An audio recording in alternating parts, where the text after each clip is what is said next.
Hello friends, welcome to Learning Plus. I am Karnaljeet Singh. Today we will study first part of second chapter Political Science, 10th class, Federalism. So in this video we will cover the topics, the difference between unity government and federal government. Then second is features of federalism, and third topic is difference between coming together federations and holding together federations. Let us start.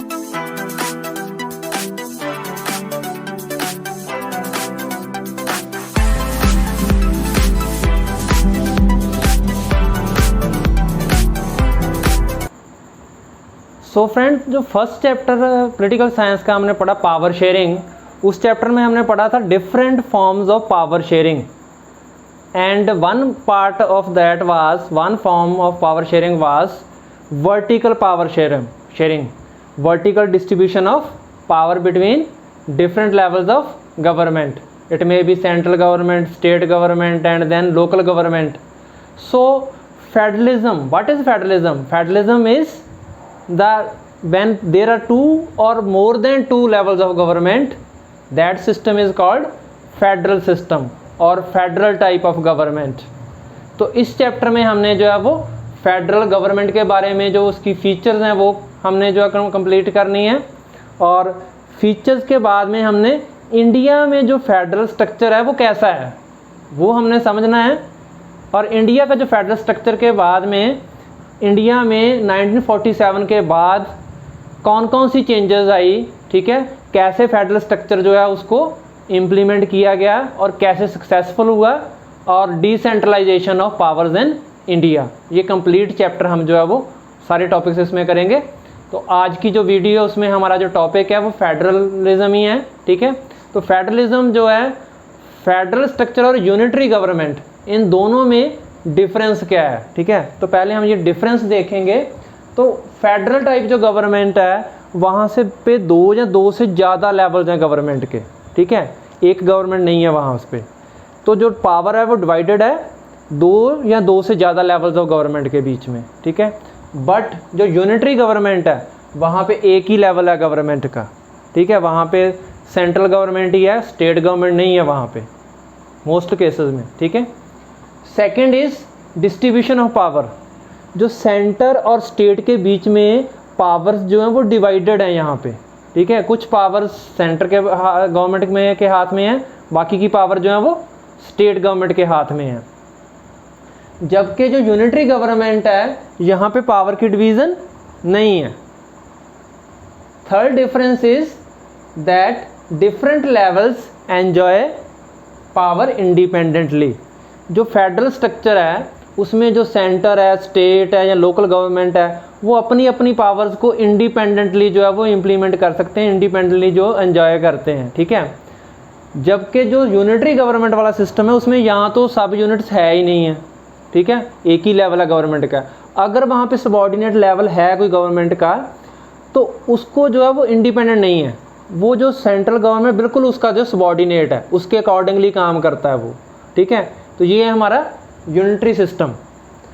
अब हमारे world के कौन कौन से countries हैं जहाँ पे जो है वो यूनिटरी गवर्नमेंट और फेडरल गवर्नमेंट्स हैं, ठीक है। तो मैप के ऊपर जाकर हम देखते हैं तो उसमें जो बेसिकली फेडरल स्ट्रक्चर है वो 25 कंट्रीज़ हैं out of 192 countries in the world जो फेडरल स्ट्रक्चर को जो फॉलो करते हैं, only 25 countries.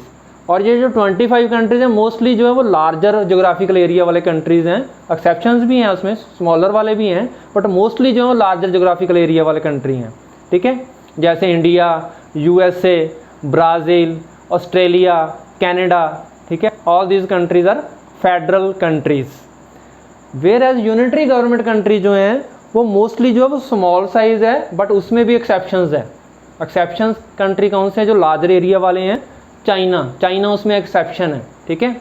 China large area है उसका जोग्राफिकल एरिया, पर फिर भी वहाँ पे यूनिटरी गवर्नमेंट ही है, एक ही लेवल है गवर्नमेंट का वहाँ पे। चाइना के अलावा इंग्लैंड है वहाँ पे, और जापान है, ठीक है, ये सारे हमारे यूनिटरी गवर्नमेंट वाले। तो फ्रेंड्स, लार्जर एरिया वाले जो कंट्री हैं वहीं पे मोस्टली जो है वो फेडरल स्ट्रक्चर क्यों फॉलो किया जाता है, क्या रीज़न है उसका?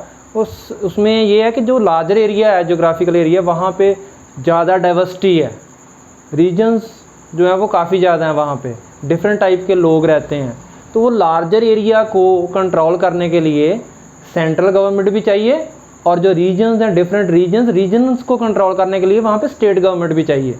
जबकि जो स्मॉलर एरियाज़ वाले कंट्रीज़ हैं वहाँ पे एक लेवल ऑफ गवर्नमेंट जो है वही कंट्रोल कर सकती है उस एरिया को, ठीक है। तो ये रीज़न है इसका, फेडरल कंट्रीज़ और यूनिटरी गवर्नमेंट जो कंट्रीज़ हैं, ठीक है, उसमें जो डिफरेंस है। और नेक्स्ट जो हमारा है वो है फीचर्स ऑफ फेडरलिज्म। जो फेडरलिज्म है इन जनरल उसके क्या क्या फीचर्स हैं। तो फर्स्ट जो फीचर है इसमें 2 और मोर लेवल्स ऑफ गवर्नमेंट, जो हमने डेफिनेशन की थी फेडरलिज्म की, 2 या 2 से ज़्यादा लेवल्स हैं वहाँ पे गवर्नमेंट के, जो फेडरल स्ट्रक्चर है, ठीक है।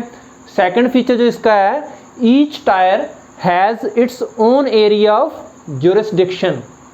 हर जो वहाँ पे लेवल है गवर्नमेंट, टायर क्या है, लेवल, तो हर टायर जो है वहाँ पे गवर्नमेंट का, जैसे सेंटर है, स्टेट है, लोकल है, तो हर एक का अपना एरिया ऑफ ज्यूरिसडिक्शन है, ठीक है। जैसे हम एग्जांपल लेते हैं, ये कंट्री है, सपोज़ ये आपका कंट्री एक्स है, ठीक है, और इसमें स्टेट्स हैं A B C D, इसकी ये 4 स्टेट्स हैं, ठीक है।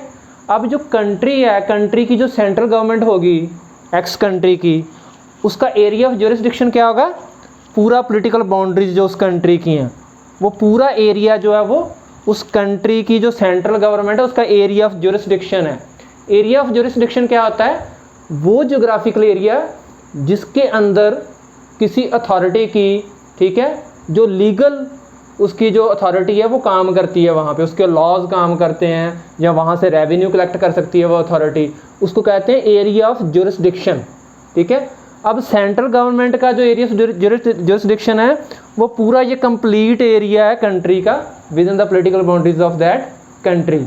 जबकि जो स्टेट का एरिया ऑफ ज्यूरिसडिक्शन है वो जैसे ए स्टेट है हमारी, तो ए स्टेट का जो एरिया ऑफ ज्यूरिसडिक्शन है वो इतना ही ज्योग्राफिकल एरिया जो वो स्टेट की पॉलिटिकल बाउंड्रीज हैं उसके अंदर का जो उसका जो है एरिया, ठीक है। मीन्स स्टेट गवर्नमेंट की इतने एरिया में जो पावर्स हैं, जबकि जो सेंट्रल गवर्नमेंट उसकी पूरे कंट्री में जो है वो पावर्स जो है वो इम्प्लीमेंटेड है, ठीक है।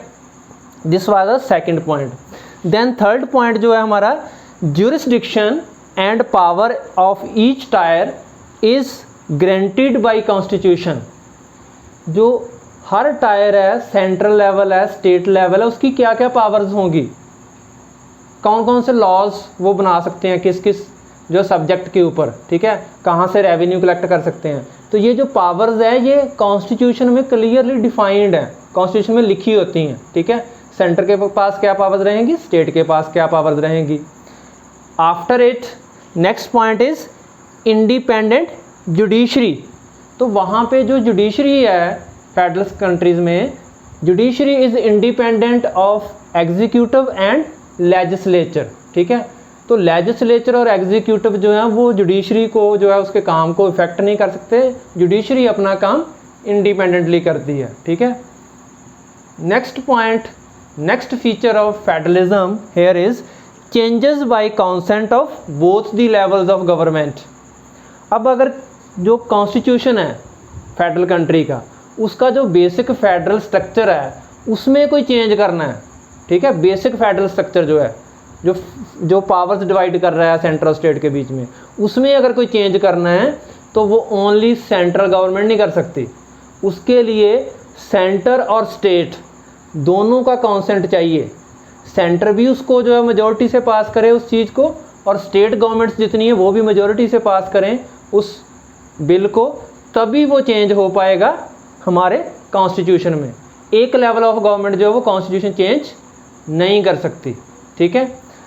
After it the next is sources of revenue.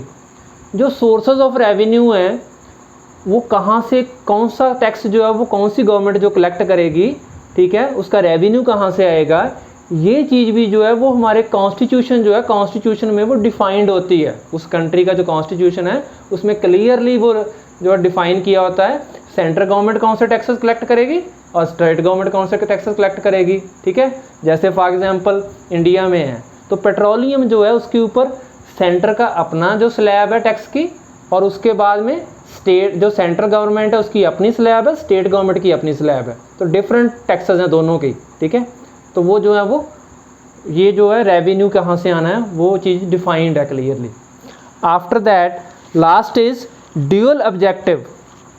Dual objective क्या है इसका, फेडरल सिस्टम का। अब फेडरल सिस्टम में क्या होता है, पूरे कंट्री की गवर्नमेंट है एक, वो पूरे कंट्री को कंट्रोल करती है, ठीक है। तो वो पूरे कंट्री की जो यूनिटी है वो यूनिटी बना के रखती है। और जो उसमें डाइवर्स एरियाज़ हैं, डिफरेंट एरियाज़ हैं, डिफरेंट रीजन्स हैं, वहाँ पे अलग अलग टाइप के लोग रहते हैं, उनकी अपनी ड्रेसेस हैं, अपने ट्रेडिशंस हैं, अपनी लैंग्वेज है। तो उस डाइवर्सिटी को भी ये प्रिजर्व करती है फेडरलिज्म, क्योंकि हर रीजन की अपनी गवर्नमेंट है। तो वो जो स्टेट की गवर्नमेंट है वो अपने ट्रेडिशंस को, अपनी लैंग्वेज को, ठीक है, अपनी जो हैबिट्स हैं, फूड हैबिट्स हैं, उन चीज़ों को वो जो है वो टैकल कर सकती है बेटर वे से। तो हर रीजन की अपनी गवर्नमेंट भी है, तो रीजनल डाइवर्सिटी को प्रिजर्व कर लिया। और पूरे कंट्री को कंट्रोल करने के लिए गवर्नमेंट है वहाँ पे, सेंट्रल गवर्नमेंट, वो पूरा एक यूनिट जो है उसको सिक्योर कर लिया, उसने यूनिटी भी बना ली है। तो यूनिटी इन डाइवर्सिटी जो है उसको अच्छे तरीके से प्रिजर्व करने के लिए फेडरल गवर्नमेंट जो फेडरल स्ट्रक्चर वो काम करता है। तो यूनिटी इन डाइवर्सिटी की हम बात कर रहे हैं। तो ये जो कंट्री है, सपोज ये पूरा कंट्री एक्स, ठीक है, इसकी पूरे की यूनिटी बना के रखती है इसकी सेंट्रल गवर्नमेंट, ठीक है। ये ABCD जो स्टेट्स हैं, डिफरेंट रीजन्स हैं, सबको एक यूनिट में बांध के रखती है इसकी सेंट्रल गवर्नमेंट, क्लियर। और जो डिफरेंट स्टेट्स हैं ABCD, इनका जो रीजन्स हैं, डिफरेंट एरियाज़ हैं ये, तो इनकी स्टेट गवर्नमेंट है अपनी अपनी, चारों स्टेट की, वो डाइवर्सिटी डिफरेंट स्टेट्स की अपनी अपनी जो डाइवर्सिटी है उसको प्रिजर्व करती है। तो इस वजह से ड्यूअल ऑब्जेक्टिव जो है उसको हमें सॉल्व करती है फेडरलिज्म। नेक्स्ट जो टॉपिक है हमारा वो है जो फेडरेशंस हैं वो कैसे बनी हैं, ठीक है। फेडरेशंस जो हैं उसमें जो बैलेंस ऑफ पावर है वो सेंटर और स्टेट के बीच में जो बैलेंस ऑफ पावर है उसमें वेरिएशन है। सारी फेडरल जो गवर्नमेंट्स हैं उसमें एक जैसा बैलेंस नहीं है, कहीं पे सेंट्रल गवर्नमेंट ज़्यादा पावरफुल है और कहीं पे सेंट्रल गवर्नमेंट और स्टेट गवर्नमेंट जो इक्वली जो पावर्स हैं उनके बीच में। तो ये चीज़ उनका जो हिस्टोरिकल बैकग्राउंड है, ठीक है, जो उनकी इंडिपेंडेंस हुई या जो उनकी हिस्टोरिकल कंटेक्स्ट में जो डेवलप हुई वो जो कंट्रीज़ की गवर्नमेंट हैं उसके ऊपर डिपेंड करता है। तो हमारे इसमें जो है फेडरेशन जो है उसमें दो रूट्स हैं फेडरेशंस के। ये जो दो रूट्स कौन कौन से हैं, एक है कमिंग टुगेदर फेडरेशंस, दूसरी है होल्डिंग टुगेदर फेडरेशंस। अब ये दोनों में डिफरेंस क्या है, जो कमिंग टुगेदर फेडरेशन है वहाँ पे जो स्टेट्स हैं वो डिसाइड करती हैं कि हमने जो है एक सेंट्रल गवर्नमेंट भी जो है वो बनानी है, ठीक है। तो इंडिपेंडेंट स्टेट्स हैं वो अपनी सॉवरेनिटी को जो है पूल इन करती हैं, शेयर करती हैं, ओके, और सेंट्रल गवर्नमेंट बनाती हैं, और उनकी साथ के साथ उनकी अपनी पावर्स भी जो है वो इक्वल रहती हैं सेंट्रल गवर्नमेंट के, और उनकी जो आइडेंटिटी है आइडेंटिटी भी प्रिजर्व रहती है। तो कमिंग टुगेदर फेडरेशन में ये देखो एरोस जो हैं वो स्टेट जो है वो डिसाइड कर रही हैं, ये जो चारों स्टेट्स हैं ये चारों स्टेट्स डिसाइड कर रही हैं सेंट्रल गवर्नमेंट भी होनी चाहिए। इससे क्या होगा, उनकी जो सिक्योरिटी है, सिक्योरिटी जो है वो इंक्रीज़ हो जाती है एक सेंट्रल गवर्नमेंट होने से सारी स्टेट्स की। तो यूएस में ऐसा हुआ था, यूएस में आपने पढ़ा था फ्रेंच रेवोल्यूशन में जो 13 कॉलोनीज़ थी वो इंग्लैंड से, ब्रिटिश से जब वो इंडिपेंडेंट हुई तो उन्होंने कमिंग टुगेदर फेडरेशन जो उसकी फॉर्मेशन की। तो इसीलिए वहाँ पे जो सेंट्रल गवर्नमेंट है और जो स्टेट गवर्नमेंट्स हैं उनके पास इक्वल पावर्स हैं। यूएस के अलावा स्विट्ज़रलैंड है, ऑस्ट्रेलिया है, जहाँ पे कमिंग टुगेदर फेडरेशंस हैं, ठीक है। On the other hand holding together federations, अब होल्डिंग टुगेदर फेडरेशन में क्या है, लार्जर कंट्री है और वो कंट्री डिसाइड करता है कि हमने जो स्मॉलर यूनिट्स हैं, जो सब यूनिट्स हैं, स्टेट्स हैं, उनको भी कुछ पावर्स दी जाएगी, स्टेट गवर्नमेंट्स बनाई जाएंगी, ठीक है, और कुछ पावर स्टेट गवर्नमेंट्स को दी जाएगी। बट यहाँ पे डिफरेंस क्या है, सेंटर जो है वो डिसाइड कर रहा है अपनी पावर्स को डिस्ट्रीब्यूट करने के लिए। अब यहाँ पे पावर्स जो एरोज हैं वो आउटसाइड हैं, ठीक है, तो सेंटर डिसाइड कर रहा है अपनी पावर्स को डिस्ट्रीब्यूट, शेयर करने के लिए स्टेट्स के साथ। अब यही रीज़न है कि ये जो होल्डिंग टुगेदर सिस्टम है इसमें सेंट्रल गवर्नमेंट जो यूजुअली ज़्यादा पावरफुल होती है, वो अपने हाथ में ज़्यादा पावर्स रखती है, ठीक है, और कुछ पावर वो स्टेट गवर्नमेंट्स को देती है। मीन्स सेंटर यहाँ पे जो है ज़्यादा पावरफुल है, जबकि यहाँ पे जो कमिंग टुगेदर फेडरेशन थी वहाँ पे सेंटर और स्टेट जो थे वो इक्वली पावरफुल थे, ठीक है, वो इंडिपेंडेंट थे और उनके पास इक्वल पावर्स थी। अब ये जो सिस्टम है ये इंडिया जैसे हमारा कंट्री है, इंडिया में जो होल्डिंग टुगेदर फेडरेशन है, इंडिया के बाद में Belgium, Spain, these countries are best examples of holding together federations. Thank you.